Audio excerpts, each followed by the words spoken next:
Ya, Assalamualaikum warahmatullahi wabarakatuh.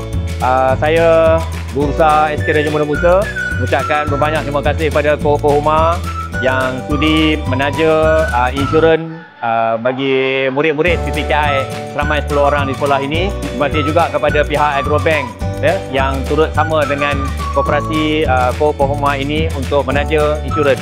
InsyaAllah ya, moga apa yang diberikan kepada murid-murid PPKI kita ini akan dapat menambahkan lagi berkah pendapatan dan dimudahkan apa saja urusan Kohoma dan juga Agrobank. Terima kasih banyak. Ya, Assalamualaikum warahmatullahi wabarakatuh. Saya mewakili pihak Agrobank mengucapkan berbanyak terima kasih kepada pihak koperasi Kohoma di atas semangat kepada produk Takaful Agro Nurani yang ini setiap pelajar ini akan dapat sebanyak RM50 perlindungan setahun yang disumbang oleh pihak koperasi kepada Sekolah Raja Muda Musa. Dan dengan ini saya amat menghargai semangat daripada pihak koperasi. Terima kasih banyak. Semoga dengan adanya kad Takaful, setiap pelajar ni 10 orang pelajar kat sini bermanfaat.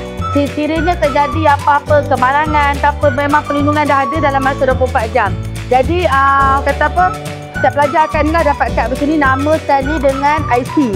Itulah kelebihan bila berdaftar hanya setahun sekali saja. Itu saja saya nak ucapkan. Semoga kata apa, dimurahkan rezeki pihak koperasi dan juga pihak sekolah. Ada rezeki, kita buat lagi Takaful yang lain. Itu saja. Sekian, terima kasih banyak. Assalamualaikum.